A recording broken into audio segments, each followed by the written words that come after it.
We need new scapegoats for the Rams' offensive woes, wouldn't you say? I have one in mind. We still have no idea when Kawhi Leonard is going to return to the Clippers.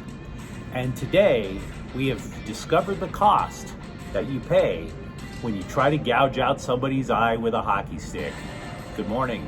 I'm James. This is your daily dose of sports and snark for the greatest sports city in the world, Los Angeles. This is faithful Angelino's morning report.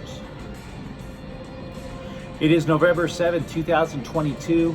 I'm in the Ontario airport where they are playing Christmas music, so I am in hell. But on the plus side, no Mariah Carey yet. Fingers crossed.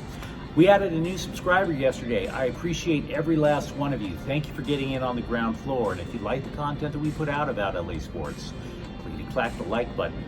Quickly clack the subscribe button. There's a notifications bell. Hit that. It'll let you know when we drop new content. Sharing is caring. Let people know we exist. And by all means, comment. Because I got to get more friends. It's lonely in these here airports. Before we go through the news and notes around LA, quick look at the scoreboard. Not a good day for LA, I must say. The Rams offense looked like garbage. They wind up losing to Tampa Bay 16-13.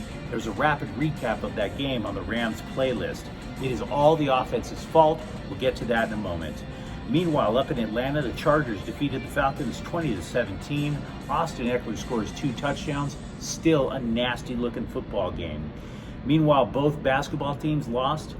You know, we were talking about the Lakers before the season started about how they wanted the offense to run through Anthony Davis. But does it? Anthony Davis only attempted 2 shots in the second half. Cleveland 114, Lakers 100. Meanwhile, later on at Crypto.com Arena, Paul George scores 34 points, Utah 110, Clippers 102. Today, the Lakers, though, are back in action. They are going to play at Utah at 7:15. The Lakers have lost their last 2 games. They are 2-7 on the year. Cleveland is going to be at the Clippers at 7 o'clock. The Clippers are 500. Andy Enfield will coach against the school that was the launching pad for his career. Florida Gulf Coast is in SoCal to take on USC at 6:30.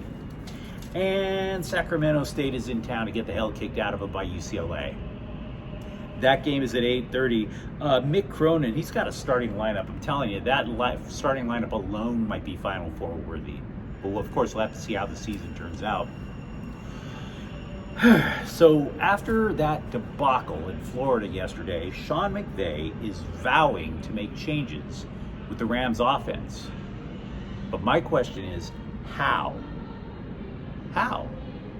I have a theory. We'll get to it as we go along. But if you look at the numbers, there's simply nothing positive about the Rams right now. They've only scored 131 points so far this year. That is the second worst of all Super Bowl champions at this point in the year, right?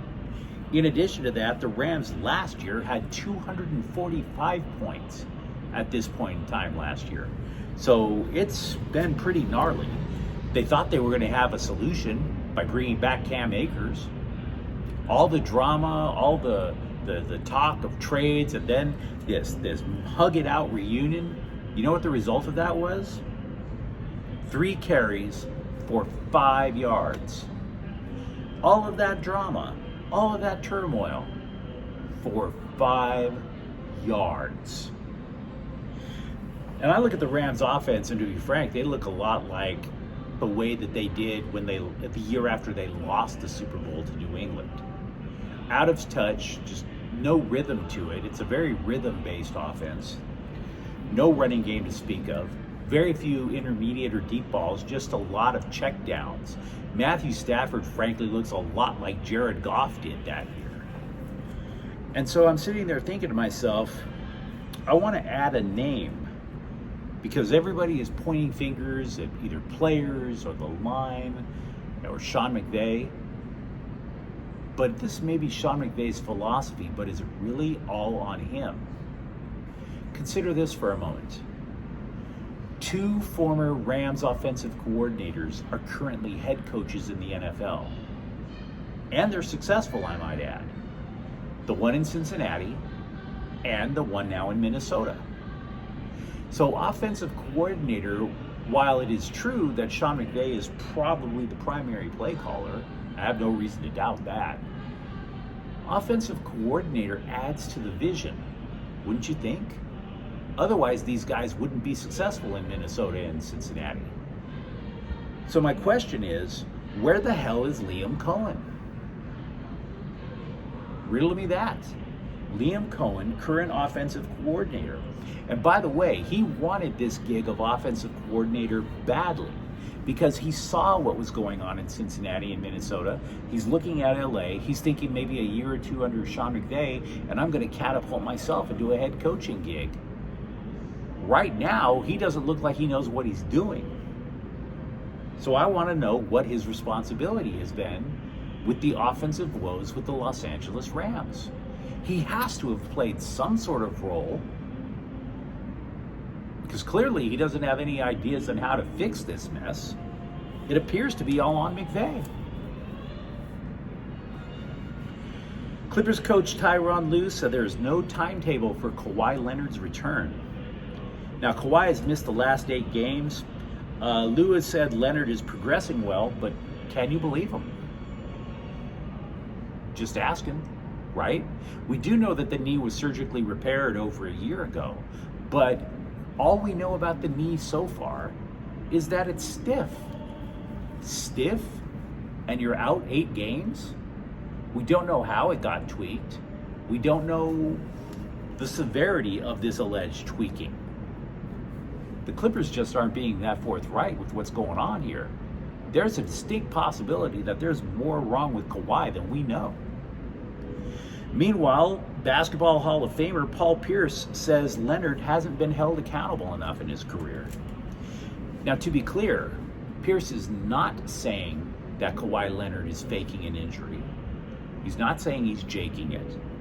But, quote, we mention him in the same breath of LeBron, Kevin Durant when he's at his best, and then we talk about Anthony Davis about not being available.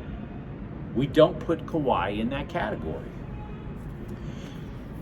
So, if you really think about it, Pierce might have a point. Is Kawhi Leonard not LeBron, but is he more Anthony Davis considering the amount of time he's missing? Florida Panthers forward Matthew Tkachuk has been suspended for 2 games for basically trying to gouge Jonathan Quick's eyeball out at the end of the Panthers-Kings game on Saturday night. If you had seen the game, and I did, at least 3 occasions by my count, you can see him kind of pushing up against Quick and trying to slide the blade of his hockey stick in between the openings of his mask. Once Quick had to go down to the ice to protect his eyes. Now, as a result, in addition to the 2 games, Tkachuk is also going to lose more than $100,000. He basically tried a half-assed explanation with the league's Department of Player Safety. Yeah, they didn't buy his explanation at all. They really didn't. Also for the Kings, Quinton Byfield has been sent to Ontario to rehab. He missed 6 games due to illness. Now, he's not physically hurting. He just had some sort of illness. He lost a lot of weight. He needs to build his stamina back up. 10 potential former Dodgers entered free agency on Sunday. 3 of them are starting pitchers, headlined by Clayton Kershaw. The others would be Tyler Anderson and Andrew Heaney. In addition, relief pitchers including former closer Craig Kimbrell, David Price, a Cy Young Award winner, Tommy Conley, and Chris Martin entered free agency, as did outfielder Joey Gallo, infielder Kevin Pillar, and shortstop Trey Turner. Now, I'm not making any predictions yet as to who stays or goes. We're a ways away from figuring out what the Dodgers are going to do. But if you read Bill Plaschke of the LA Times, he spoke with CEO Stan Kasten and wrote that the Dodgers might not be spending big in the offseason. From Kasten, quote, we think we are now on the precipice of the next wave of young guys. We need to make room to allow that to happen, unquote.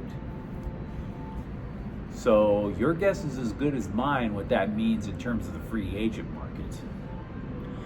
Kasten also added that he thinks both Andrew Friedman and Dave Roberts are Hall of Fame bound. I think the World Series results might say a little different, but we'll give a little slack. The Trojans and Bruins football teams each rose in the top 25 rankings. USC is at 8, the Bruins are at 9. This is going to be a beautiful rivalry game on November 19th, folks. That's all I'm going to say, at least for now. LAFC goalie Maxime Crépeau had surgery to repair his broken leg on Sunday.